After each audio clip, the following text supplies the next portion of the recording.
What's up, guys? This episode of the Kind of Funny Gamescast is brought to you by Casper Mattresses. Casper is an online retailer of premium mattresses for a fraction of the cost. They're revolutionizing the mattress industry by cutting the cost of dealing with resellers and showrooms and passing that savings directly to the consumer.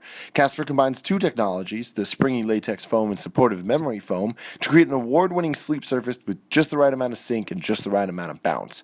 Get a Casper mattress for $500 for a twin or $950 for a king size. Comparing this to industry averages, that's an outstanding price point. And you can save $50 towards a mattress purchase when you go to casper.com/gamecast and entering the promo code GAMECAST. That's Gamescast without the S, so GAMECAST.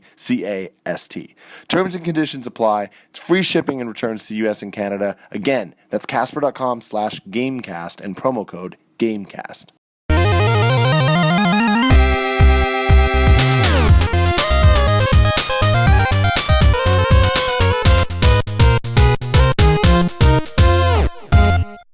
What's up, guys? Welcome to the first ever episode 86 of the Kind of Funny Gamescast. As always, I'm Tim Gettys, joined by the coolest dudes in video games, Colin Moriarty and Greg Miller. Hi. How you guys doing? Good. Okay. You having a good Colin's day? shirt always makes me think for a second it's a Red Dead shirt. Because it's black and it says red. I'm like, red, black. Red. That's my Red Dead 3 shirt. Northeastern. Northeastern. They're going crazy, They yeah. have horses over there. Like, we're done with Mexico. Done with fine. that. They're riding fine. in the tunnels underneath Northeastern. You guys been playing any fun games lately? Oceanhorn. Oceanhorn. I continue to play that. What's up with that?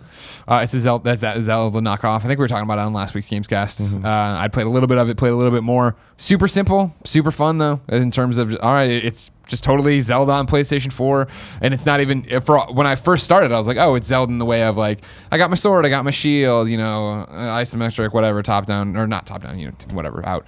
Going through, chopping up stuff, getting pots, smashing them. I get the things, go through and play it.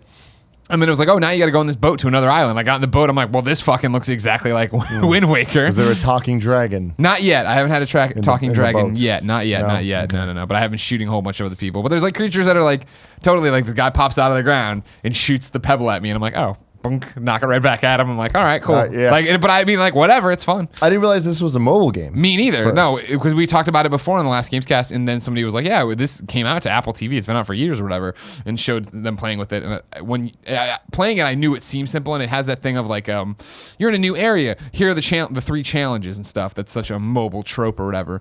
But just like the Steam version that's super well rated, this one is fun. There's something about it. It's just that formula in this style. There's no like deep story to it. Obviously, I mean, you got to find your father or whatever, but it's just fun going island to island, going through, doing these puzzles, going, having fun. Yeah. You been playing anything, Cole?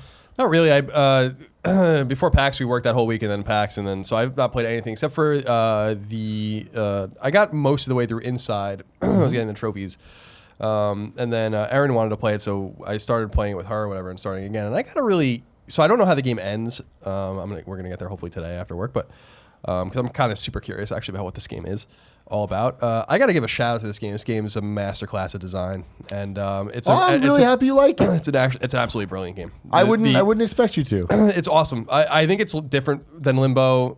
I haven't played Limbo in years, but when I played Limbo, I was like, this is fine. It's a good game. I don't understand, as we said before, why is this so acclaimed? Like it's a fun, clever little game. I think a lot of it had to do with the fact that it was really one of the proving grounds of the viability of the downloadable platform.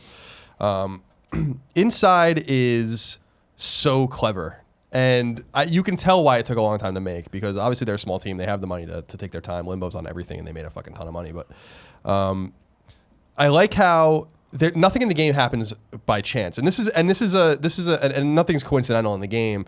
Everything's there for a reason, and obviously in a linear game like that, that's easy to do in premise. But designing an interesting feedback loop where you almost want to die to see what happens, and that is one of the mechanics in the game, is just figuring out what happens if you pull this switch, just so you know. And one of the cool things with Erin specifically is that because she doesn't play games and she's learning, is that she's learning. It's fun watching someone learn what I would call gaming logic in this game. I'm like, well, there's just pull the box or pull the switch and figure out what happens, the things we take for granted. But what the coolest thing in I don't even want to talk about specific parts, but there's a part in the game that I think is maybe one of the most clever things I'd ever seen in a game before. It's specifically when you're walking with a bunch of people in a lobby. Yeah. And I was like, it's very simple and it's super fucking creepy, and it opens that part of the game opens the story up in a very specific way if you pay attention. But I'm like, this takes a high level of like game know-how to make a game like this, and nuance. It's all about nuance, and I love how every death in the game is not. Even in a AAA, well-received game like Uncharted 4, Drake's falling off a cliff and he clips through the world, and there's like a scream that you heard 5 times. That's it, right? No.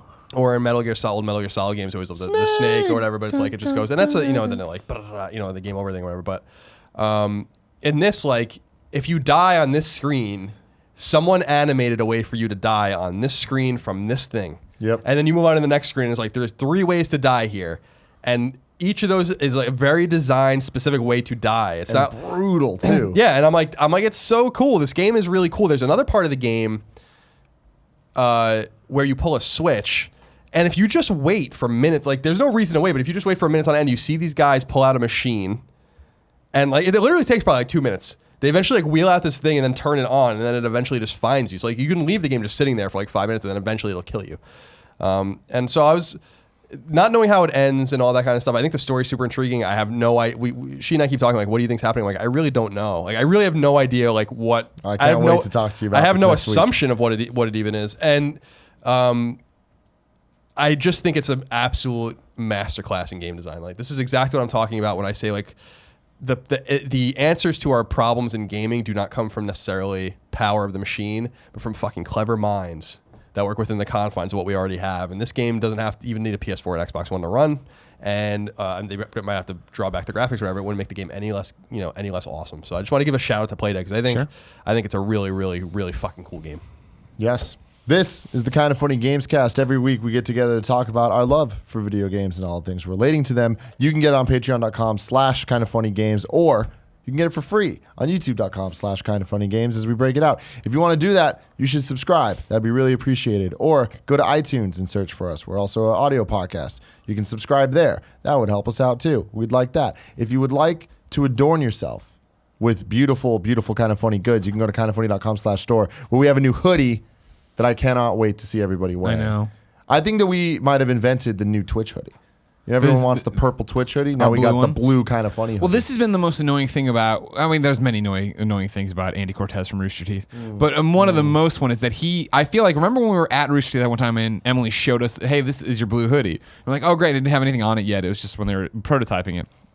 Andy then just started wearing that blue hoodie. And I'm not sure if he found it in the trash out back or whatever, but he wears this blue hoodie that's clearly supposed to be a Kind of Funny hoodie, but wasn't. And now he's all around. It's like, he's got to stop that shit now. Yeah. I'll buy you a fucking one, Andy, if you want. So you stop fucking wearing the knockoff version. Mm-hmm. But I want to go to conventions, and I want to see a sea of blue. And we'll know. We'll damn know. We'll damn know. Those are all peeps. Greg. Yeah. You brought up an interesting topic that I would like to talk about man. today on the Kind of Funny Gamescast, which is back to school gaming. Sure. When you said that, I was like, I don't know what the fuck you're talking about, but you have a very specific thing. Well, it's as always. I mean, it's this is a conversational podcast, and I want you to run with the topic in any way you do. Okay. But what you think when I say back to school gaming, I think is the topic. For me, because now we're here. Of course, we're in San Francisco. It doesn't make any goddamn sense. There's no real seasons or anything, so you don't get it. But when I think back to school gaming, right, I think of like that was always for me it was always NCAA football. At the end of July, it would come out. And that was like the first thing of like, man, I got this game and I only have 3 weeks left before school starts. So I'm going to pour all my time into this, play it nonstop. This is going to be my life once this game comes out. And that was always the thing of, it was sad getting ready to go back to school in a way. I think it was you that were talking once about how you get excited, you see your friends, you do all these different things. I get that part. But of course, then you also have to sit around with a bunch of shitty teachers telling you shit you don't care about and you fucking hate them. But the good point, right, is that meant fall was starting. And when fall is starting, that means games are coming. You're getting into holiday rush. You're always looking for that, that first major break with Thanksgiving, all this different stuff. But then even October, with Halloween being great, the best holidays we've covered before, there's all these different games coming out in October. That's gaming and like big releases go hand in hand with school, I think, starting back up. And so that's where I'm coming from in terms of what games you associate with going back to school. Yeah. Because like I said, for me, it's NCAA football. It was that 1 month to it. I've told the story before of like, when I had an internship out in DC, and then when I was even like getting ready in between. You mean high Washington school DC, just to be clear. Not an internship at DC Comics. No, God, can you fucking imagine? My life would be so much different. I guarantee you someone out there thinks you had an internship. No, that'd be amazing. Thanks, Jim Lee, for fucking nothing, as always. Tweet at Jim Lee, everybody, and tell him thanks for nothing. Greg Miller. Don't say the fucking part, just the thanks for nothing. Always. But being out there, getting so ready, I remember working in the place my mom worked, which was like this paper company or whatever, and like being on GameFAQs all the time, waiting and getting it. And then when they got that game, I've told the story before of Poe and I bringing his PlayStation 2 over, us till 6 a.m. playing in the basement, switching TVs when somebody got a big game. But then I think about I'll never forget it was my sophomore year, moving into the Antler house and bringing the PlayStation 2 down with me, and I was sitting there playing NCAA, and my friend Reese and Pratt came in, and we were all going out to lunch or something, and I was like, while we wait for somebody to shower or whatever, they came in and were like, oh, cool, can I play? Sure. And I handed it over, and I played. This is when you had profiles on your memory cards, and it was a big deal, kept all your stats, huge deal. And so we're setting up, we get to the line of scrimmage, hike the ball and whatever, blah, blah, and then it was like the stats faded up. And it was, my Greggy profile, and it was something like, and I'm not shitting you, it was something like 326 wins, 167 losses. And Pratt's like, you've played this game more than 500 times, and it's been out 3 weeks. And I'm like, yeah, well, I sat there and I played it nonstop, and I play every game in every season. You know what I mean? Like, I'm not skipping anything. And it was so ludicrous to him. But for me, it was such a thing of oh, I'm cut from a different cloth than the rest of the people. Even the people who casually play this game are not playing it the way I do, are not consuming it the way I do. And so that was a big part of bringing these experiences back to school and then having to interweave them, right? And I always talk about high school, while not a back to school in the first few weeks game, the wrestling games, right? Always October-ish, early November. And so that's still a huge thing for me of that was, I look at No Mercy over there, WrestleMania 2000. Those are the games that my mom let me have a day off from school to play and be crazy about. Mm-hmm. And so that's what I think about in terms of sitting in class, jonesing, being ready to go, so fucking ready for it, or buying the PlayStation 2 on October 26th, 2000, having to go from school to Meyer, Adam Brown's house, back to school, and then taking the next day off just to fucking play that thing all the time. But that's back to school gaming for me. I mean, you saying that kind of does jot a lot of things in my mind, where I definitely was not a sports game player at all. So NCAA, sure. None of that meant anything to me. And so I was kind of in the back to school gaming is kind of the not fun part of gaming, because it's E3, everything's announced, but nothing's coming out until November, December. Some of the things would trickle out in October or whatever, but those August games were key. Yeah. Because there would always be one of them. I remember standout. One year it was Soul Calibur 2 was the big one that everyone was super stoked that was for. 2003? 2004? It was either, it was always, it was, it might have been I think it was 2, but 2 or 3. I remember but that was such a huge deal because Soul Calibur 1 was so amazing.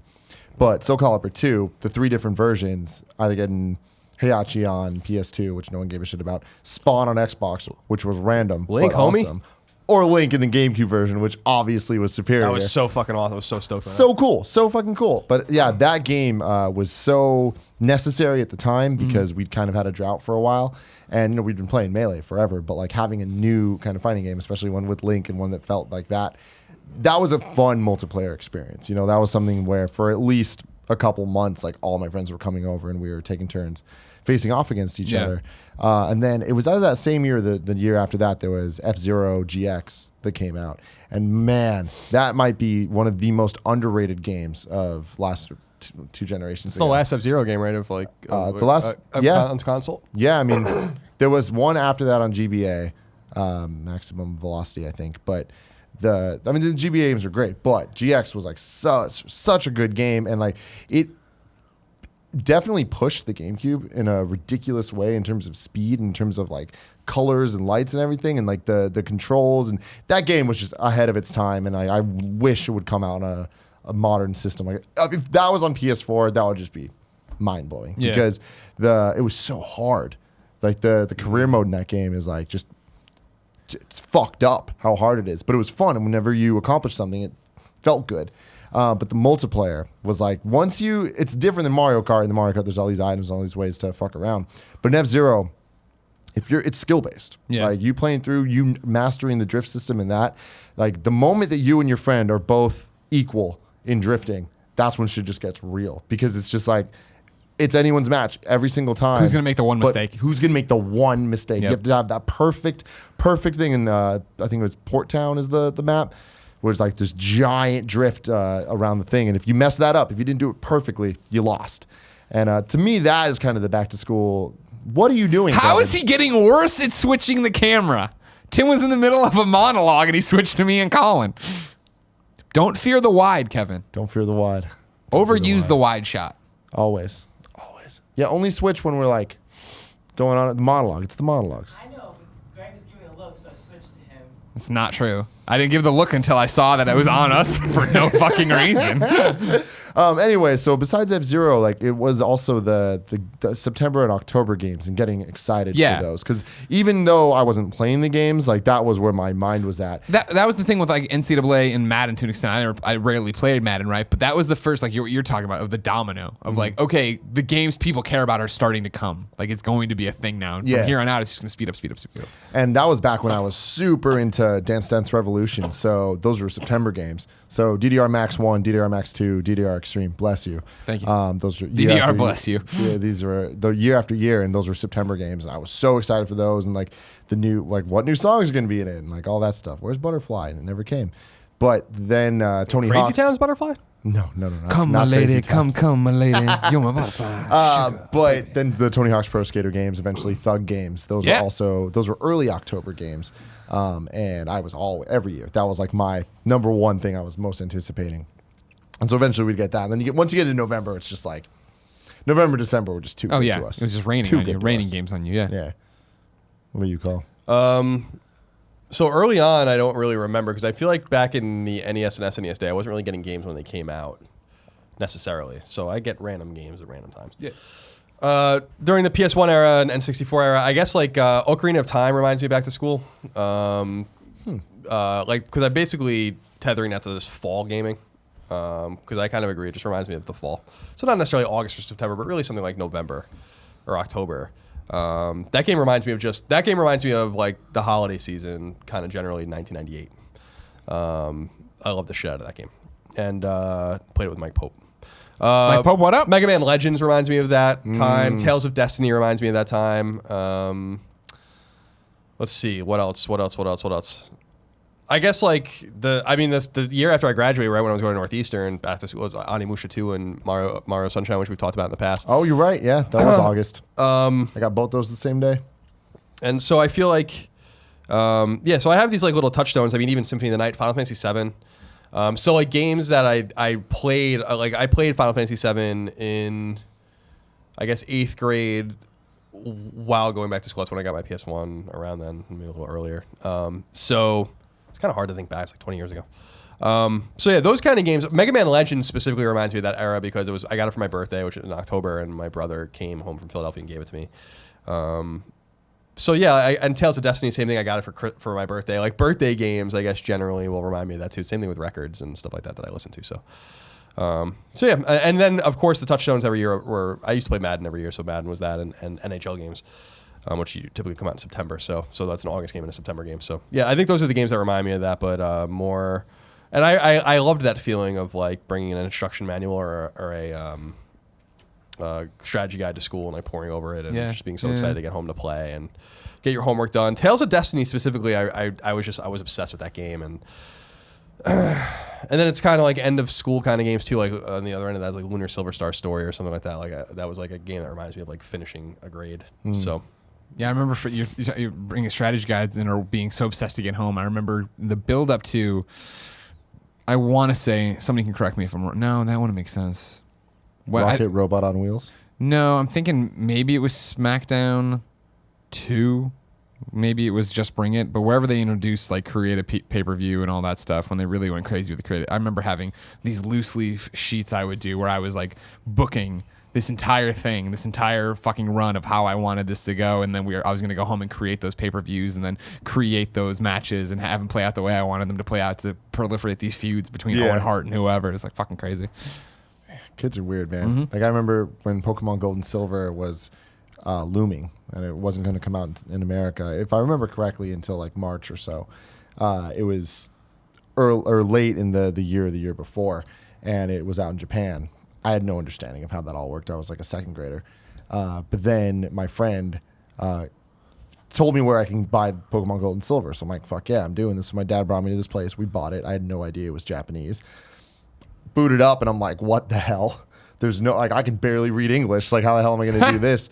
But then I remember my friend was like, don't worry, I'll get you a strategy guide from GameFAQs. But I didn't have a computer then. Yeah. Definitely didn't have a printer. Couldn't figure that out. So I had to wait for going back to school. I don't think it was in the fall, but I think it was like maybe like coming back from Thanksgiving break or something.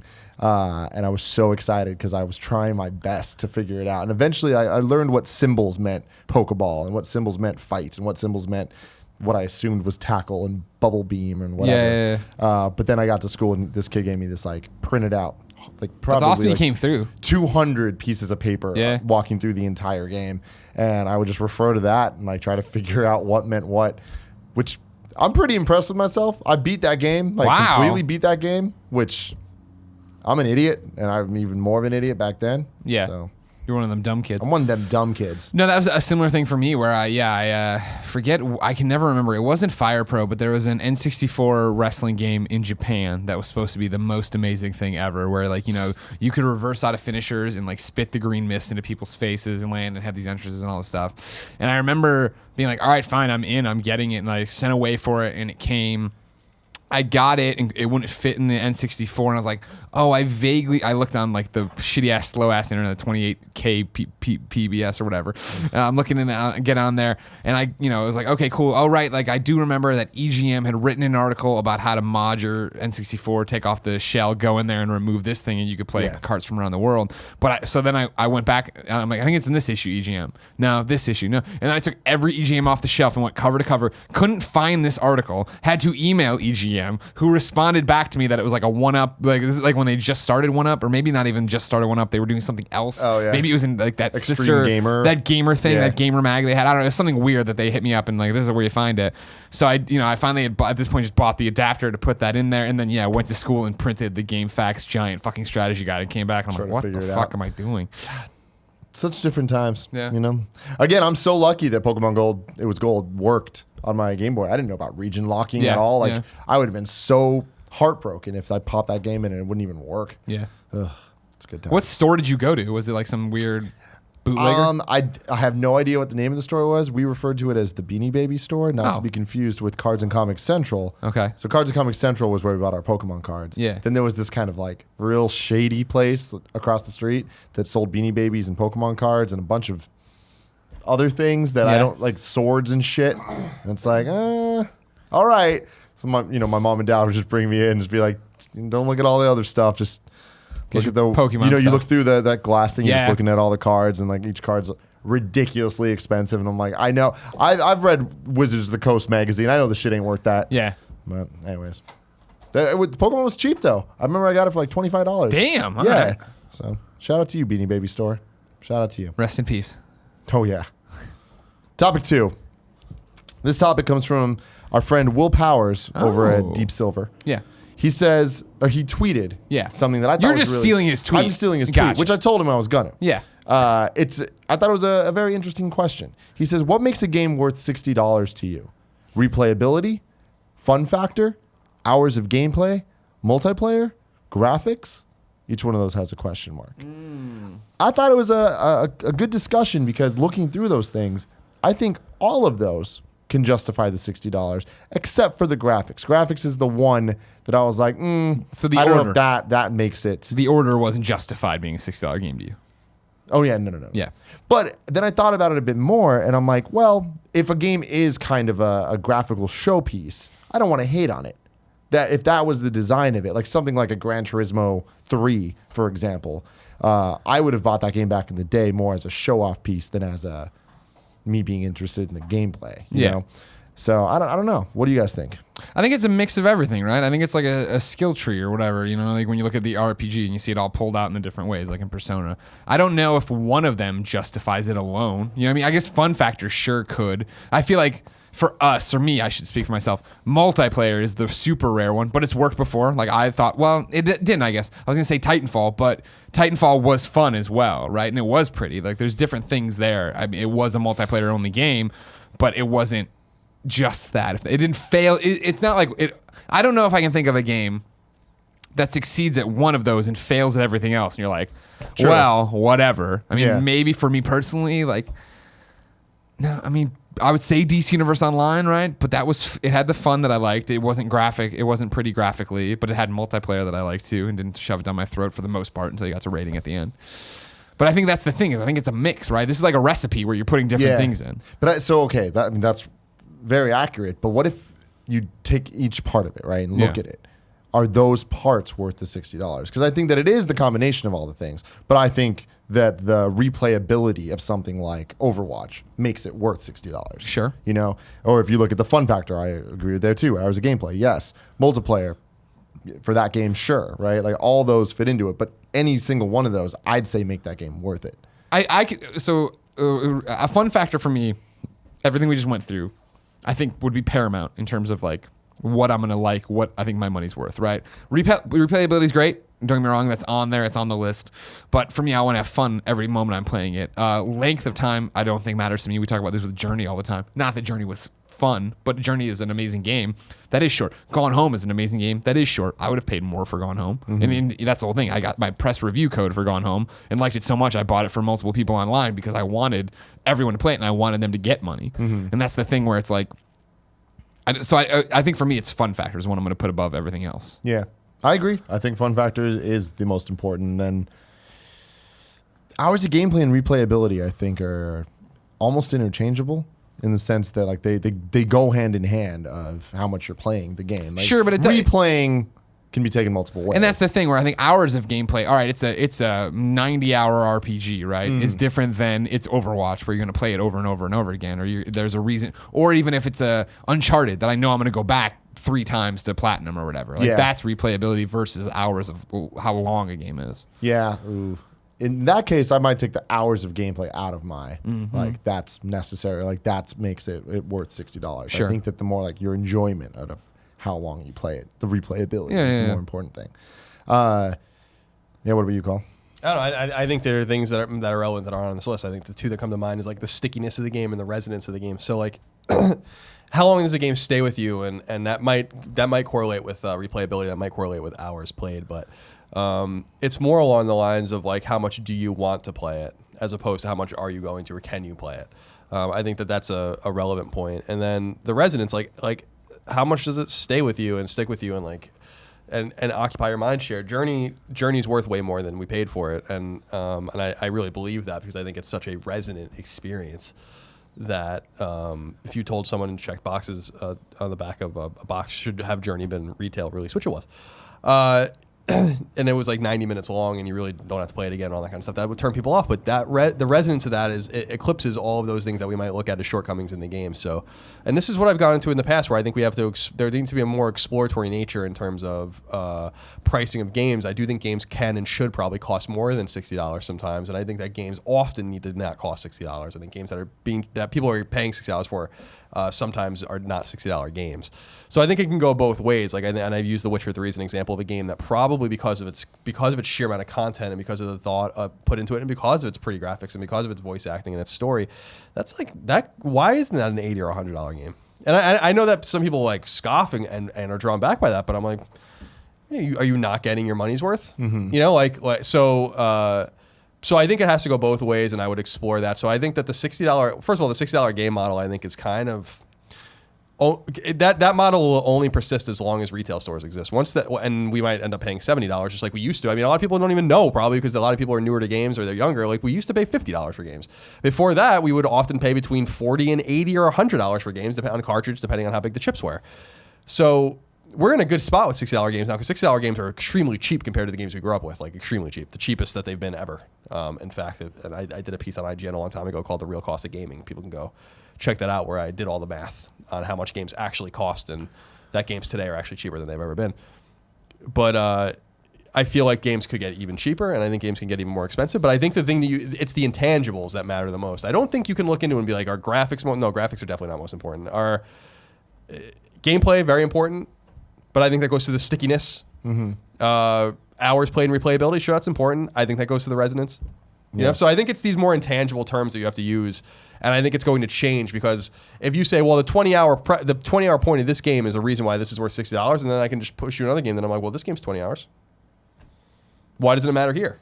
You have to use more vague language, I guess is what I'm saying, in terms of like what strikes you than these kind of like PR-ish, bullet points of like, does multiplayer matter? And I'm like, yeah, but multiplayer matters, but that doesn't make the $60 game worth $60. That makes maybe one $60 game worth $60. But I think you have to find out how a game speaks to you on a deeper level, and then you'll find commonality in those It's the things. Combination of the parts, right? Yeah. That's the whole thing. Yeah, you'll find common. I really do believe like our tastes are. If you look at the games you play, there is a commonality between the taste that everyone has. I really love first-person shooters, right? But I also really, really love side scrollers. The commonality is mechanics. That's the commonality between those two genres. Those are that's the only thing the Venn diagram really is over, is that in both of those, mechanics are what's most important. And so that I know that that's probably what I'm looking for in a game. But if a person will sit through a subpar or a mediocre Japanese role-playing game and then also enjoy a good Japanese role-playing game and they're both 50 hours, then it actually might be length of game that's most important to that person, or bang for their buck or whatever. And that's totally valid. Yeah. That's just that. And that was important to me when I was younger. But it's not important to me anymore now that you have once you have disposable income and no more time, you have the inverse problem. Exactly. Everything gets flipped on its head in terms of what you wanted and what you cared about with the game, right? And that's so weird. Of like, yeah, I remember being that kid of like, you'd get you'd get a single player game and you'd sit there and be like, oh man, I hope this never ends. And it goes on, oh my God, it's 2 discs. How great. And now it is that thing of like, oh fuck. Somebody's like, oh, it's going to be it's a 50-hour RPG. I'm like, ah, fuck. Yeah. And I so if a developer's like, I'll give you a game, like if Square Enix was like, I'll give you a new Final Fantasy Tactics, new full Final Fantasy Tactics, drawn, beautiful pixels and sprites, exactly the way you remember it. Totally new story, 50 hours. I'd be like, I'll give you $500 for that. Like, and they were like, but you have to pay $500. I'd be like, fine. So like, Take my money. So that's worth like, a sight unseen. I would do that. So I think you just have, like, it's a kind of the vagueness of the isn't question. that kind of the crowdfunding model in a way, where like these games are kind of like, it's more of the pay what you want, and they're going to make that money for the people that would pay that much. That situation, they can't actually charge $500 for a game specifically like that. No. Right? I'm just using an example that the $60 price point is arbitrary. As games become more and more, and the games industry becomes more and more like the movie industry, it's interesting to see the pricing of movies and how it hasn't changed much. Like, yeah, movies, the pricing goes up, but it's all still standardized. Like, it doesn't matter if it's a 1-hour movie or a 3-hour movie, if it's rated R or rated PG, the content of it, how long it took to make, none of that matters.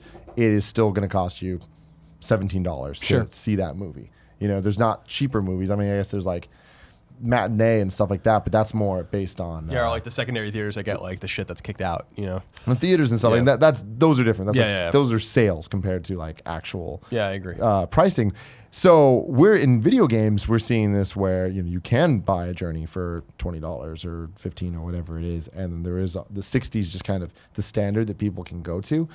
Like, what I wonder which one of those is more effective, like when it comes to gaming. Like, what if all games were just $60, or should we just totally get rid of the $60 thing completely and kind of really run the gamut of how much games can cost? No, they should. That's what should happen, I think. You think? Yeah, blow that up totally. Because that would be the thing of like, I feel like if the order would have had different expectations put on it, if it was $30 at launch, and they were saying, we understand it's short, it's a technical thing, and it's the same thing where I think now is like, we're still hung up on the fact, we always talk about it, Colin and I, about this digital future, right? And the fact that we're there and so much of the audience isn't there yet. And if everybody was, it would be that thing of like, oh, sure, I'll take a chance on this game for $5. I'll do 15 here. I'll do that. And then that would, like, I think once everybody gets there and the internet infrastructure gets there and that ball starts rolling and they see how much people are willing to take a shot on a game, you do see people will get clever with what they're doing. They will start breaking up single player and multiplayer campaigns and putting them up, which has already started to happen, but I mean more to an extent. You know what I mean? Like, the $60 model will fall away and you will see people try different things. Yeah, this just, it worries me because this sounds like the mobile space with stuff where they are doing that, breaking things up in different ways. And that's where the free-to-play microtransactions and all that stuff comes in. Because once the people have to be creative with how they're selling the product because they're not banking on that big number going in, I think that creates a lot of issues potentially for being able to make the order, right? Like that is an expensive game. Yeah. So even charging $30, like then that game all of a sudden becomes not even worth making, which some would argue.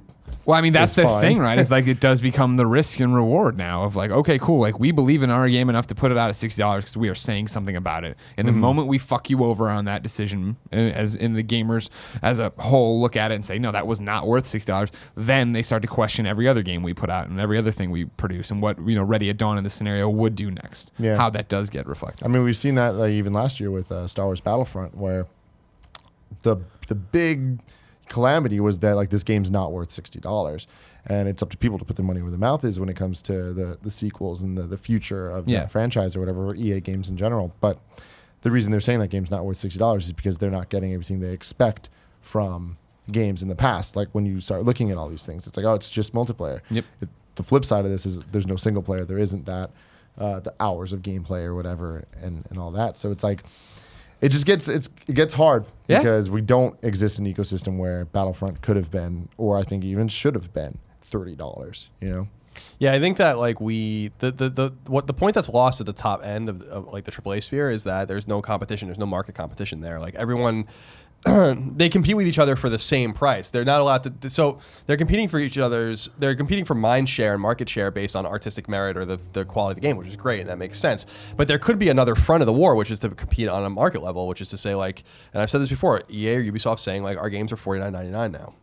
Well, like then does Activision say at $59.99? Like there's no room for that. The digital space allows room for that. As long as they have to placate their market overlords and brick and mortar stores, they're not going to do it. But the second that they can do it, someone's going to undercut someone in a major way, and it's going to cause a drop in prices. And that's the thing that I don't understand. Like, there's no example of a market being totally, let's say, kind of uncontrolled from any point of view where. Things are coming of quality, not quality. You can kind of choose like a car market kind of where we know that you can maybe expect quality from Honda or something like that. You're going to get kind of a shittier car from Hyundai or something like that. But they do compete with each other because like they're like some people just want the Hyundai and some people want the Honda. But when there's no choice, when like the choice is literally a disparity between $60 and $20, and I know that wasn't very eloquently put, but when there's only a choice between $60 and $20 and maybe a $30 game, I think that's destructive towards the flexibility of game pricing. And so $60 is the mark right now because everyone has to charge that or feels like they have to charge it or might be compelled to charge it because that's what the competitors charge. You don't want to fucking mess up with GameStop and all those kinds of things. But the second that those reins are put off and the market's allowed to flex like any market, competition will make prices go down. That's the way it always happens. Competition doesn't make prices go up. That's not a thing. In a real competitive market where there's a bunch of different people throwing all sorts of shit for your attention, prices go down. So if everyone thinks that the games are too expensive, which I disagree with. I think games are not expensive at all. But if games are too expensive, then you would want that digital future and you'd want that exploratory kind of thing to go also up to say like, The Witcher or Cyberpunk, right? Which is the next CD Projekt game, which is supposed to be bigger than The Witcher 3, which is fucking unfathomable to me. That sounds like a game that's worth way more than $60. And in fact, if that studio was probably making it in the United States or in one of those places or Western Europe where they'd have to pay their people way more, I don't know if they could even afford to have developed a game that big for that long and not charge more for it. But I'd love someone to come out with the balls to say, hey, our game's worth $80. And this is why. And list off why. And I think you can make a compelling case for that. People would probably buy it because they love The Witcher. So I'd like a situation where we explore these things more on a market basis because it reminds me, and I know people hate when I get political, but it reminds me of like the Obamacare exchanges, or it reminds me of like student loans, where it's like the reason that these things are expensive or not working is because there's not real competition there. Student loans college is so expensive in the United States because there's no competition for student loans. Like the government just gives them away to everybody, so there's no competition for your money. So things go up. You can just get them for free. If there's competition for that, and colleges didn't know money was free, then everyone would lower their prices because they wouldn't be able to charge you $40,000 a year to go to college anymore. It's the same thing with Obamacare exchanges where it's like you can only buy California insurance in California, but if you could buy it in New York, if I can go to New York and be like, hey, I want to buy insurance in New York and it's $10 cheaper a month, then they'd be like, oh, well, we'll charge you $15 cheaper here. And then they'd be like, well, the New York guys are going to be like, well, we want your business still, so $25 cheaper. And back and forth. But as long as there's artificial constraints in those markets on competition. And I feel the same way here where I feel like the $60 price point is just untenable. Not because they're not making enough money, but because I really want people to be comfortable saying like our game's $39.99, our game's $49.99, our game's $79.99. Well, gamers have to get comfortable in buying those and not expecting a lesser experience. That's the other thing we've talked about, right? That budget title, that budget price, and that was, I think you're the greatest example of somebody overcoming that hurdle, right? In the past calendar year has been Ratchet and Clank, where that came out and everybody's like, "Ooh, they're not charging $60 for it. Maybe it's not going to be what it is. Maybe it's going to be super short. Maybe it's going to be a cash in." And then it came out and it was fucking awesome, and it was a great Ratchet and Clank game. And like those are the success stories you need, because right now you see a game come out at $49.99, $35.99, and it's in a case, it's on a shelf, and you're like, what's wrong with it? Why? What is that? That's usually relegated to the bargain bin at GameStop. Yeah, and what's funny about this is this kind of goes back to the point we were making a couple weeks ago about PSN and Xbox Live and and you were talking about mobile gaming, kind of the unfettered nature of these markets, where there's a flood of shitty games. And then someone had sent me a story with mobile specifically where like you could cut out 50% of mobile apps and games from a marketplace and not affect the bottom line at all. That's how much shit is on these stores. And so like you definitely have to have some sort of control on quality, because some people were saying, well, it's strange that a more libertarian free market person like me would want to limit a person's ability to appear on a market. And I'm like, no, the person's ability to appear on the market, they are allowed to make their game. They don't have the right to be on a private market. Which is like the PSN or Xbox Live. So there has to be some sort of control of quality. And then if people knew that the games were of a higher general quality, you're not going to like everything that's released, but of a higher general quality with a more exploratory nature in terms of pricing, I think you're going to get a better marketplace with better games. Devs are going to make more money. You're going to be comfortable spending your money more, and you're probably going to be spending less, which is the ironic thing. And you'll probably be buying more games. That's the other ironic thing. But as long as this price point remains, and that's the only stagnant AAA price point, there are people that will refuse to play anything but those games, and that's sad to me. So I think that like there has to be more competition in terms of pricing. And I gave a couple of political examples of why that doesn't work. You can look at market examples of why or why not that doesn't work as well. But I think that that's a really important kind of component to this, is pricing as well. I know the original question was about like what's worth a $60 game. My argument is like, why is a game $60? Mm-hmm. Do you have any insight into why a couple generations ago Nintendo games were so much cheaper than everyone else's? Like when it was a Nintendo first party game, it was $40, but everyone else's games were $50, even on Nintendo consoles. My assumption is that they're able to get away with that with retailers, and people might know more. It's the same thing with the Brazil. Remember you guys watch it all the time. I'm talking about the Brazil, why things are so expensive in Brazil, and I asked you guys to tell me why, and I was right. I might not be right about this one, but let me know in the comments. My assumption is that they're able to eat that because basically, what is it, like 70 to 30 split or whatever between the licensee and the licensor on usually consoles. So Nintendo just keeps all that money. So basically they're just making a little bit less, like that. Like they don't have to take a rip from themselves. So I think they're able to charge less for themselves. I just think that Microsoft and Sony were like, we don't have to do that. Mm-hmm. But it makes their game, they want to sell their games because they're making all of the money, So I think that was just a way for the to appeal to a person to say like, well, you buy Call of Duty at $60, the GameStop gets their little rip, and then 30% goes to Sony, and then Activision gets the rest of the money to pay everyone. If you buy the Nintendo first-party game, GameStop gets their money, and then Nintendo just gets everything. So I think that it was just, there's no split there, and so they're probably making it as much, if not more, on you buying a cheaper Nintendo game. That's my assumption. Nintendo could do it, but like EA can't do that. That's my assumption, because EA has to pay Sony. Gotcha. Yeah, that makes sense. Yeah, and and obviously the GameStop, and then all the truckers and the manufacturer and stuff. So it's a little more. Not that Nintendo could avoid that, but that is my assumption. Mm-hmm. Yeah, I'm interested what you guys think. Let us know in the comments below about what makes a game worth $60 or what games should be worth. Third topic of the day, brought to you by Patreon. You can go to patreon.com/kindoffunnygames and support us just like my boy Mike Lynch did. Mike Lynch has a question for us. Okay. He says, I was wondering if you guys could think of a genre of game and a time period you would like the game to take place, and what studio you would like to make it. For me, I would like a first-person open-world RPG in the vein of Fallout 3, made by Bethesda during the Revolutionary War. Thanks, guys. Keep up the good work.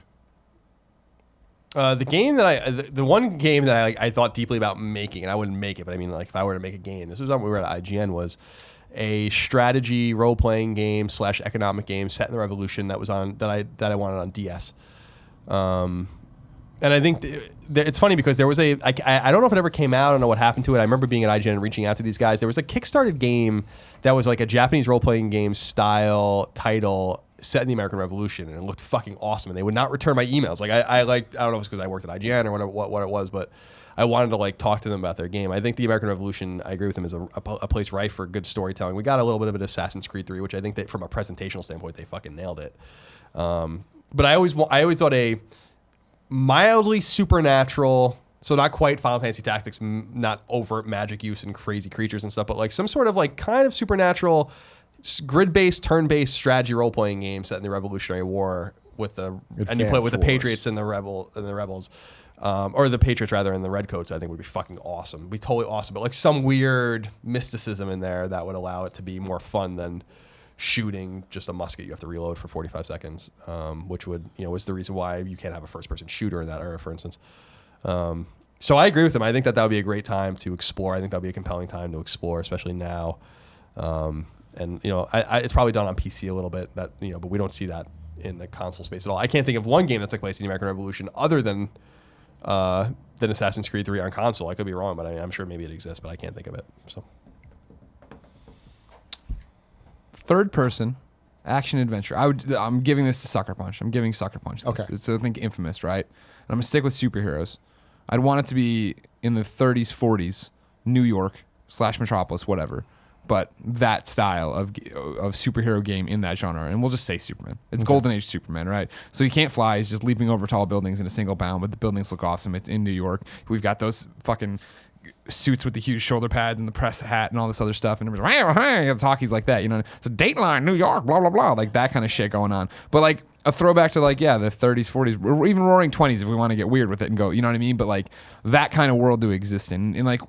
You see it. I like period pieces in Americana, and that's one of the things where I was excited for Assassin's Creed 3 being in the over here, and this is this cool part of history, but it didn't work in terms of where I wanted. I'd rather see Assassin's Creed do something like that in the booming city. This is what's happening. We're going down. You know what I mean? Like Model T kind of cars going. You even get that if you're doing the Superman one, right? Him from Action Comics #1 or whatever, smashing that car. You know what I mean? Like having it out there and having that be the stylized world you're in, and have it be like a Max Fleischer cartoon or whatever. Have that be the art style, and have that be the characters, and have that girls in those pencil skirts and that kind of outfit, and being in that version of America, which I don't think's been explored long enough or well enough in games. Like our Mafia games will take us back closer to that time, not in that time, but close to that time, and have us exist. But to be able to be around that and have like exist in New York and tell maybe don't even do Superman, just do a superhero period piece in that kind of world and what that would look like and what's going on and dealing with corruption and the mob and that kind of thing. I think that'd be cool. Yeah. This is like the most cop-out answer ever, but because I'm using an already established franchise and people have talked about this specific thing for so long, but I would absolutely love a Romeo and Juliet-esque Zelda where it's Zelda future stuff. I want Epona to be a motorcycle. I want him using guns instead of a sword, like that type of stuff. I couldn't even imagine the fucking...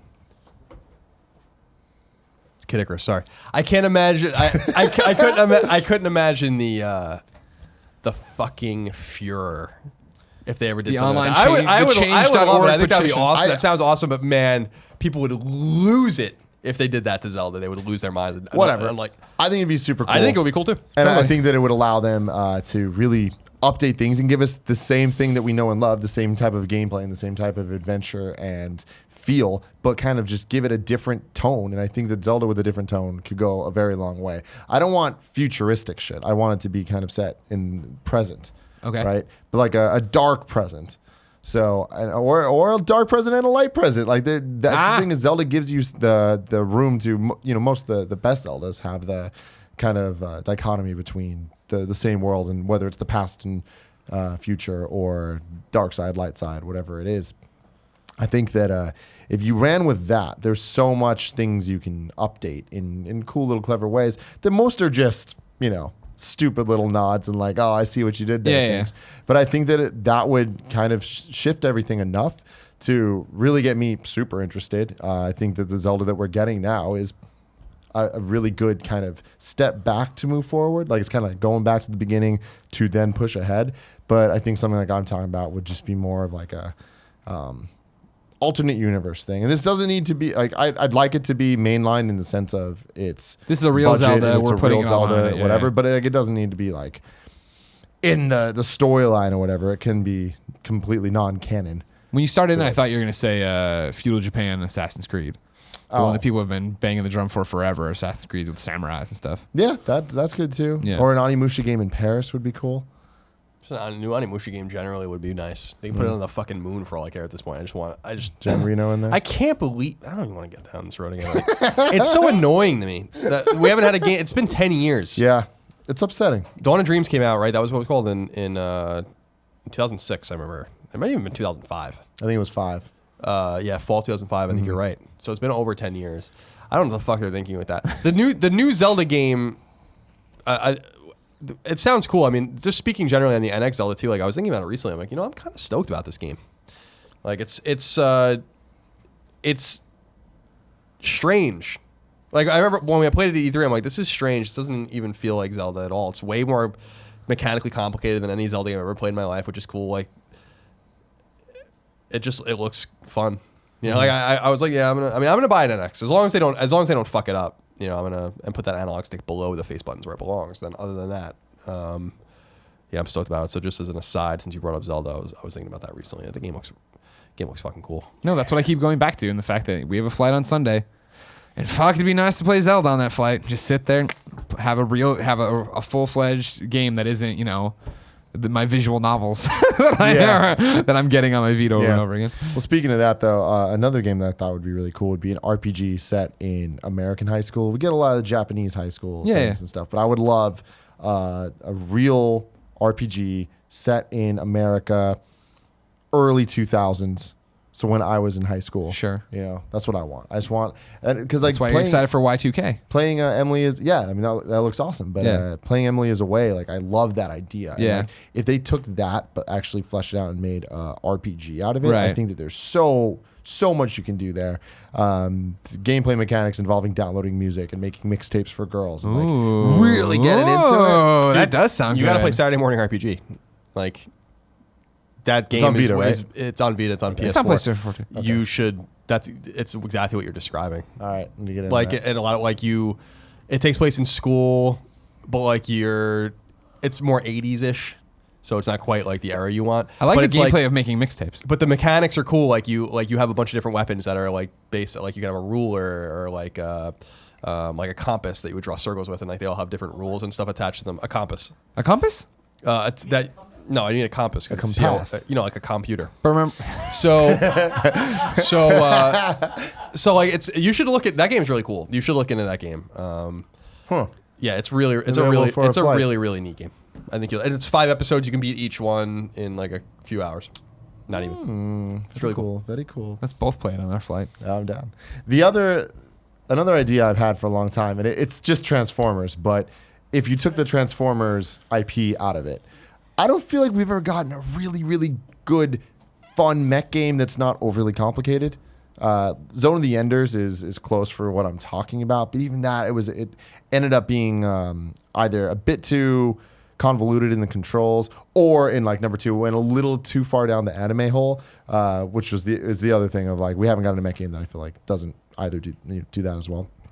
I would want a game that is based in like steampunk era times, like when like with trains and all that stuff, but it's Transformers, but they're not Transformers. There's robots that turn into the things, the robots in disguise, but actually really sticking to the robots in disguise part of it. So it is a stealth game, but you're this giant ass mech, but you have to get places without people seeing you. So you have to be really careful about people finding you. But because it's like back then, information doesn't travel that fast. So if people find you in the woods and you're a train, you're okay. You got a while to get out of that area, and like then those people would be like, "Oh, we saw this like giant robot thing," and then people wouldn't believe them and stuff. Sure, and sure.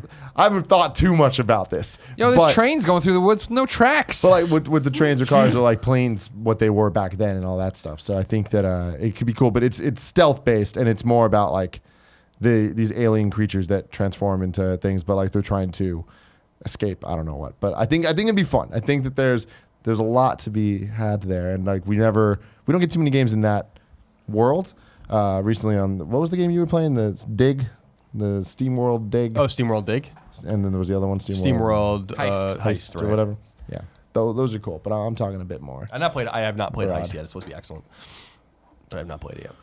Any other ideas? I'm all out. No. Do you have any ideas, Big Kev Dog? No. No. Never get enough 80s games. Always a fan of 80s games. Yeah. Neon. What was it? The Blood Dragon? Far Cry? Oh yeah, Far Cry Blood Dragon.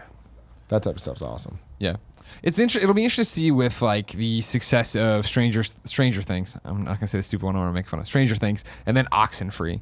If you'll see more games coming up that are akin to Goonies, akin to, hey, here are normal kids in this situation. How do we? That's popular right now. The callback to the 80s, or just being younger and being in high school. How do we take that and put that into a video game and make it different and not have it be, it's no offense to Oxenfree, but how simplistic that is.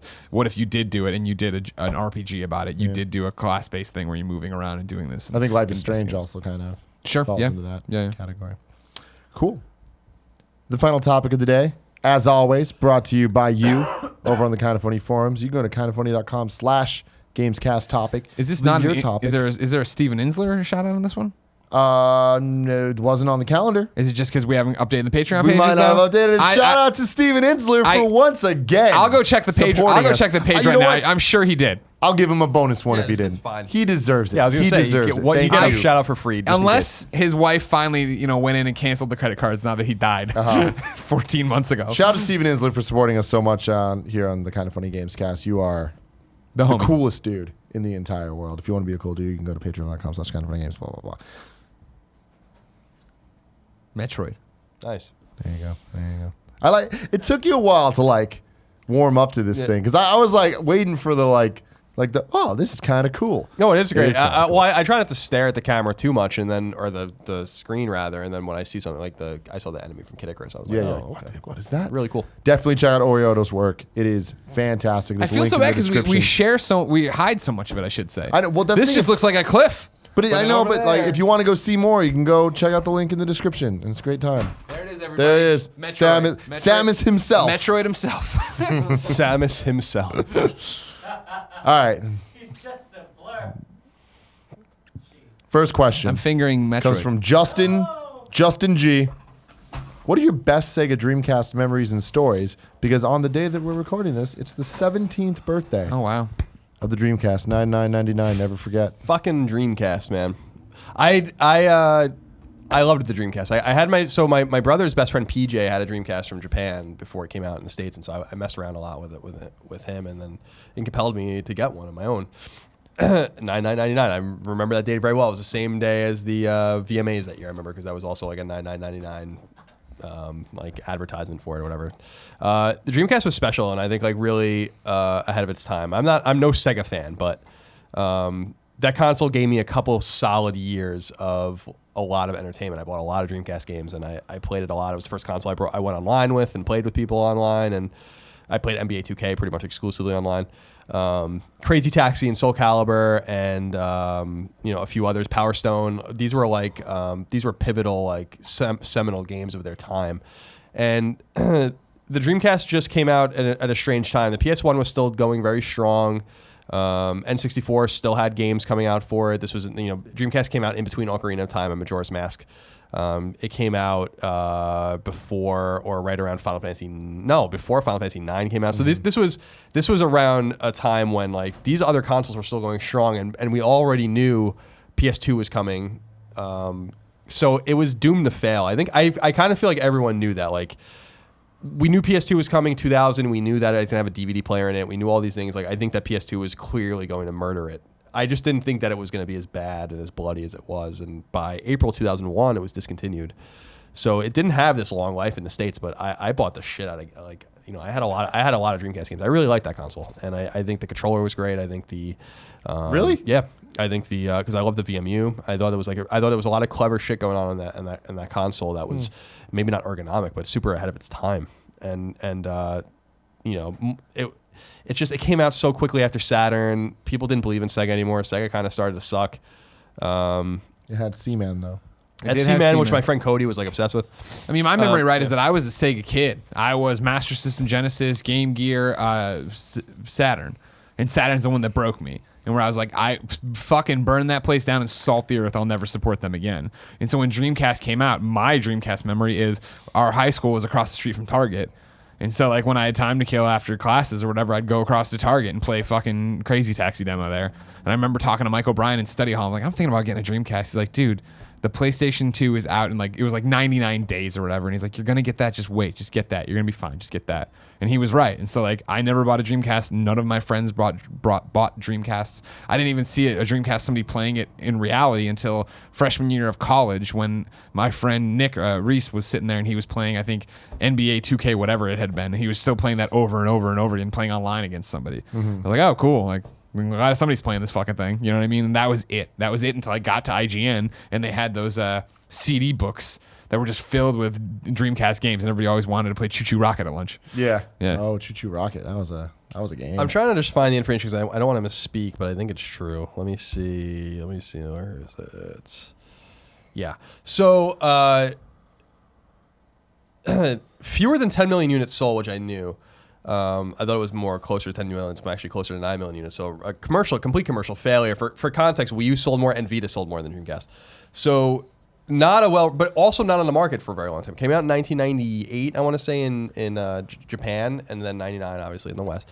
I feel like it was just too soon. I feel like if Dreamcast was a little more, marinated a little bit more, spaced a little bit more from Saturn, which wasn't alive anymore, really, but people remembered it still and its failure and the reek of its failure. It might have had a better chance of success if it actually came out closer to when GameCube and Xbox came out. I wonder, man. I think it was doomed from the start, just based on its library and what the direction that it went. Like they're kind of doing what Sony is doing now, in the sense of like they really focus on the more obscure games, like the RPGs and the really Japanese stuff, and people love those games, but not enough people buy those games. You know, what was that game that Jared Petty loved? Sega? Which was like that weird role-playing game about Sega. Yeah. It was I don't know that it was going to do any better. Remember that PS2 sold 150 million units, GameCube and Xbox combined for like not even 50 million. So it's they got slaughtered. Yeah. Dreamcast might have been in that race as well. I just wonder, living in PlayStation 2's shadow before the PS2 came out, I think was a really bad way to be, as opposed to living in its shadow after it came out. Because what I really think what happened, and this is my honest opinion about PS2, is that like that thing came out and it was cool and it had cool games. The launch library sucked. We didn't get a good game, like a really must-have game until the next year. Onimusha was really the first major AAA game worth anything on that console. And I think that if it came out in that window where people were like, it's a good DVD player, and that's why it sold so many copies, because it wasn't selling 150 million units around the world for its games. I just feel like PS2, I don't know, like it's my least favorite PlayStation console. So I just feel like I think PS1 and PS3 and PS4 are all better than it. Like the GameCube dominated that generation from a quality standpoint in my mind, and like not even close. And so I feel like Dreamcast could have fit in that niche where maybe it wouldn't have done 30 million, but it could have done way better than 9 million. I really do feel like it just came out at a time when there was no reason to move on from PS1 and N64. I feel like it only succeeded as much as it did because it came out when it did, and it was this new, fresh thing, and it was the first next gen system. So like that gave it that kind of boost. Like I remember being super bummed that I couldn't get one. I never owned one. I only played it at other people's houses, and I was so upset because I wanted to play Sonic Adventure. Like when looking at the previews of that, and then I played Sonic Adventure and realized I didn't want that. But my problem with the Dreamcast is I am one of the what now feels like minority, but I'm definitely not, where I don't care for the Dreamcast at all. I don't have these fond memories about it, and I think that in a lot of ways, I hate the controller. I think it was trash. I think a lot of they ruined a lot of franchises on that system. But looking back, now that there's such a zeitgeist of people that like are so vocal about loving the Dreamcast, I think in a couple of years the Wii U is gonna be the same way, where it's like I'm one of the few guys like standing up for that library, but like I understand that the system sucks. Yeah, I don't know that I would necessarily stand up for the Dreamcast. I liked the controller because I thought the controller's construction was really cheap. They were actually really easy to break. Crazy Taxi was a game, especially using the triggers, you can break the shit out of that controller, and I knew people that broke a lot of them. But I liked that that controller was ahead of its time, and I think that's a really, just like putting a fucking foam port in the back of your console was ahead of its time. I think it came out too soon. Like I don't think the market was ready for it. Like I don't think that the market knew what to make of this device, and I really do like PS1 was still murdering at when it came out. N64 was dying, but there were still games coming out for it that were of relevance. Conker's Bad And we Fur didn't Day. quite know about Project Dolphin yet, and what Microsoft was really doing at that time. We knew about PS2, so I just think about that. Remember that the dominance of PS1 was the reason everyone was anticipating PS2. So it's really a terrible choice either way. But I really do feel like if they just didn't half bake it the way they did, because they did half bake it. If you read about it, I mean, it's like a total fucking mess. I mean, they had a different console in between those two consoles. They never released the Pluto, which is some sort of fucking Frankenstein console. You guys can go read about it. It's like a Pluto. Yeah. It's a weird thing. But Sega. they were desperate. And if they showed a little less desperation and a little more quality control, I think what killed the Dreamcast too is that like you could flagrantly fucking pirate games. Like it was a not even with Dreamcast and all that kind of stuff. Like you could just straight up do just whatever put the the fuck game you in it. wanted. Yeah. It was like an incredible. There was nothing on that machine that was stopping people from doing it. And I think that was another. PS1 was also extremely easy to. You still had to do use a that with. spring and put something in the fucking parallel port and all that kind of stuff. It was a little harder. Some obstacles. And you had to do a thing with the PS1. I remember it was like you put a spring in the circular thing so that it thought Yeah, the so case that was when it shut. come down, but- then you took a real disc and you put put a it thing in, in the you back. had to load it up, started it, And then you switch it. took it out while it was Yeah. spinning and put the other disc in. Yeah. It's like, this doesn't seem right. For all the shit that I've talked about Dreamcast in the last couple of years, like I obviously have seen a lot of people like push back on that and tell me why they love it. I feel like I finally am starting to understand, and like I finally am looking at the library of games that they're talking about. I'm like, you have a point. You do have a point. And I think that Dreamcast did a great job of replicating the arcade experience at home. And that's something that the Super Nintendo was like. That's why it won, was Yeah. because you could play Street Fighter at home, and things just changed in the late 90s, where arcades were slowly being beaten by console games. And with the Dreamcast having Soul Calibur, having Marvel vs. Capcom 2, and having them play just like they did in arcades was such, like using I forgot what it's called, the Naomi board, I think it was, that the system used. I don't know. And it was the same system they used in the arcade. So it's like, it was Oh, this- MAME? Is that what you're... No, it doesn't matter. They used I the don't know same much about that stuff. board, and so then being able to have those experiences at home, like I remember being super jealous that I couldn't play. Like I loved Marvel vs. Capcom 2, but I couldn't play it at home. Years later, it came out on Xbox and PS2, but the Dreamcast, they had it. You know, Crazy Taxi is another Hell example yeah. of that. Yeah, Crazy Taxi was Power Stone. fantastic.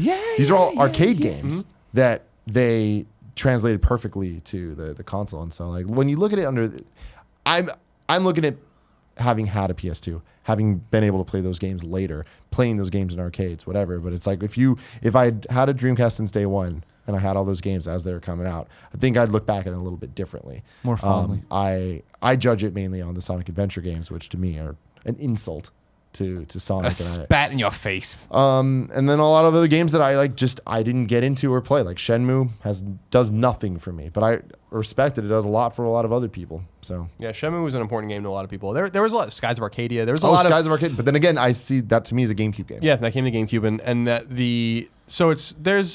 it has a very overblown library of games. Like people make it out to be way more than it is. I don't agree that it's like this incredible, Just like they will with the Wii U. just this incredible category And of the Vita. list of games. Thank you. But I think Yes. the Dreamcast, I think the Dreamcast deserves a second look from a lot of people. I think it's a really great console. Jake at Hoy Hoy Jake says, Colin, what do you want to see from Matterfall? We talked about this recently, right? I already have a theory about how the game works, and I don't have any inside information because I do, candidly, I do know the guys at Housemarque, and I'm friends with a couple of them. My assumption, this is what I assume Matterfall is, and I think we talked about it on Colin Greg Live or somewhere. For a quick recap, Matterfall, the game coming from Housemarque, the people who did Resogun, Dead Nation, etc. Right, this is their game they announced, I don't know when, last year at PSX? No, I don't remember where they announced it. We got like a pre-rendered like trailer showing a guy with a gun like running as things are like happening around him or whatever. My assumption is that it's true to Housemarque's name. It's going to be an arcade experience, cylindrical like Resogun, so like a Defender inspired game. Instead of using a ship to shoot things and go whatever, like platforms are appearing and disappearing, and it's a platformer, and you're shooting and whatever, and things are Matterfall. So it's like things are coming and going around you, and you have to keep moving. That's what my assumption of the game. That's what the game is, and that's what I hope it is. That sounds fucking cool. They're masters. They know what they're doing. I think Alienation was a miss, and but by their standards, that just means it's a good game. Exactly. Yeah, not broken, just not. And so I think that they need something like this, and I think that this is probably the natural continuation of Resogun. I think we'll figure that out and they're probably connected in some way. All their games are connected because of the woman's voice. SMG. Yeah, so that's what I hope Matterfall is. I'm stoked about it. I'm surprised that they've been holding it close to their chest. My hope is that they announce it and release it like very quickly, but we'll see. Luma Dream wants to know, what do we think the most played genre in video games is? MOBA. You'd have to think MOBA or first-person shooter, like between the two of those. See, that's the thing I was going to say first-person shooter, because first-person shooters has more legs in terms of years on MOBAs, right? MOBAs are huge right now, and people playing, but they think of like a Bobby Amos or Alfredo going home and playing Call of Duty over and over and over and over and over and over. Yeah, exactly. Yeah, Counter-Strike Go, by the way, 23 million copies. I couldn't believe it when I saw that number. I was like, wow. And they think that it can pass, or that it has a possibility of passing Minecraft's PC numbers. And I think there's more first-person shooter people playing more hours than there. And maybe your average MOBA player plays more than your average first-person shooter player. But I think when you talk about the quantity of FPS players, with Counter-Strike Go, does that include PC? That's what I was saying. That was, I think, only PC sales. Oh, and that's what they were saying. Like PC pound for pound, they might outsell Minecraft on PC. Damn. That's what they're saying. That's what their hope is, because that game has legs. I mean, just like Minecraft, but it seems like Minecraft's kind of, I don't want to say sputtering because that's not true, but not quite as prolific as it's selling 8th best in the United States every month instead of 4th. So, but those are console sales. Yeah. So, I don't know. I would say it's got to be MOBA, like right now, not historically, but like right now. I bet you the predominance of people play MOBAs. Luma Dream says, what Sony franchises should get the Pokemon Go treatment? My pick would be Ape Escape.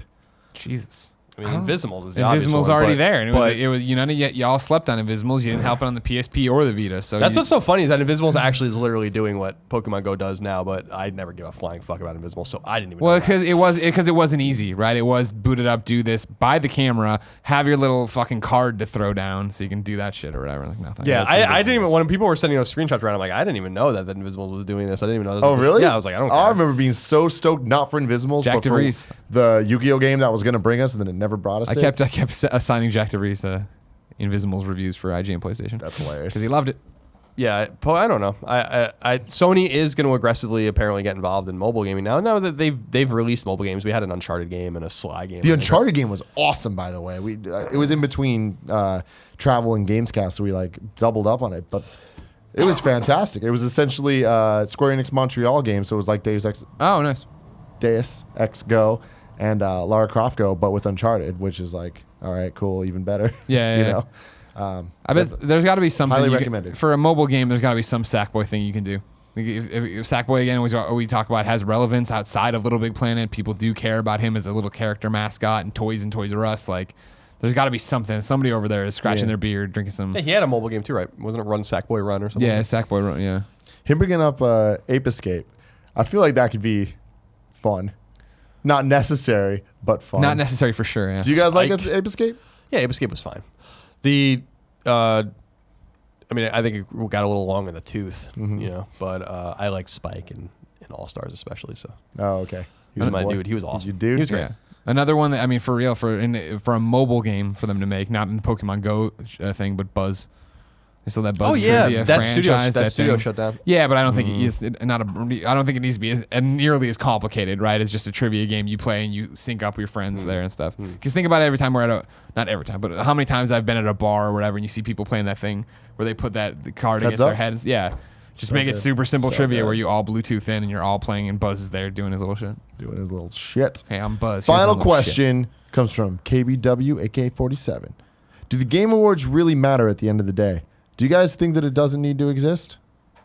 No and yes, but I think that obviously it has an audience or it wouldn't. So that answers that question for me. I mean, I wouldn't care if it existed or not, but people clearly do. Yeah, that's the thing is I think do they have is there a point to them existing? Yeah, I mean I think it is that we are an industry that doesn't talk to each other enough and doesn't celebrate the good enough, and it does appear to be negative all the time. So to have one place that is the show for the most part, because there's GDC awards and there's E3 stuff and there's Judges Week and then there's every site doing their own little thing. To have one place that is, hey, everybody come together for one night and watch this, because even if you're gonna watch it and fucking hate talk about it, you're watching it and you're communicating. And to Jeff Keighley's credit, and again, full disclosure, like, we're friends with Jeff, you know what I mean? Whatever. Like, I think every year it gets better. Like, Yeah. I think he does care. I think, Jeff is a legit gamer and a legit dude, and I think he does take it every year of like, they didn't like this, they didn't like this. I think getting away from Spike was a huge move of, okay, cool, now I can make the show I want to make. Yeah. And year after, 2 years now in a row of doing it on his own, getting to see what it looks like and how it goes, I think it is a good thing. Does it matter? No, it could get blinked away tomorrow and like industry wouldn't be rocked to its core or something, but it is a cool place to debut a cool trailer and talk about an announcement and then sit here and go, hey, we like these people and we're going to honor them. And it still is too that the board is made up of people from IGN and GameStop and GameSpot and all these different, sites that have an editorial voice. That's cool. Yeah, exactly. I don't think it needs to happen. I don't think a lot of things need to happen, but I think that This show doesn't need to happen. This show doesn't need to happen, definitely. But I think that it's very good to have, and I think that it gives video games a level of credibility, not in the like journalistic way, but just in the sense of like, these matter. Like, we can talk about these in the same way we can talk about music or movies. To mainstream people. Like the Game Awards last year when you won, I showed a lot of my friends that video and they were blown away. They're like, "Whoa, that stage, like that! I can't. That looks like a real thing." People talking about video games on this, like that's, Yeah. and people are talking about people talking about video games on this. Like Greg Miller's winning an award for being the trending gamer, which means what, But then know. But when you think about it, though, it's like that. It's explaining that type of stuff, though. Yeah, It's yeah. teaching people that story in a game is something that deserves an award.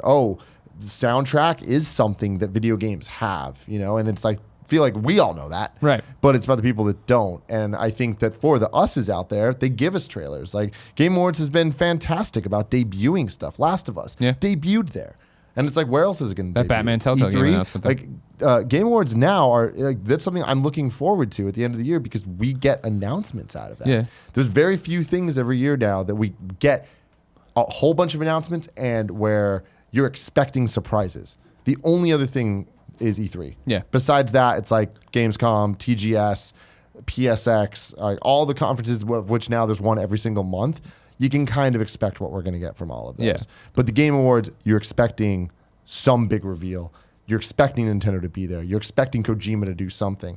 And that's awesome. And you figure it's exposure too, right? I mean, for as many people as us doing a Let's Play of Emily is Away or her story or something, there's millions that have no idea what the fuck that thing is. So they're there to watch and see the next giant AAA trailer, but they get to see her story win best acting or whatever. Like, all right, cool. What's that about? No, man, I think it's very, very good. And I think that the direction, like you said, every year it gets better and better. Like, you got to work out the kinks. Things are never perfect the first round. And, especially with Jeff Keighley, he gets so much hate for being this kind of overproduced guy. But I think that he is really guiding the ship when it comes to overproduced stuff in our industry, which allows us to do this shit and like have it be the weird mix of production mixed with shenanigans. Yeah. And I think that it's cool that there's someone else that's thinking the way we think. I think it's really important that people at least give them the time to pave this path, because I think in a decade we're going to look back at it and it's going to be so clearly drawn where you can look back to the Game Awards and be like,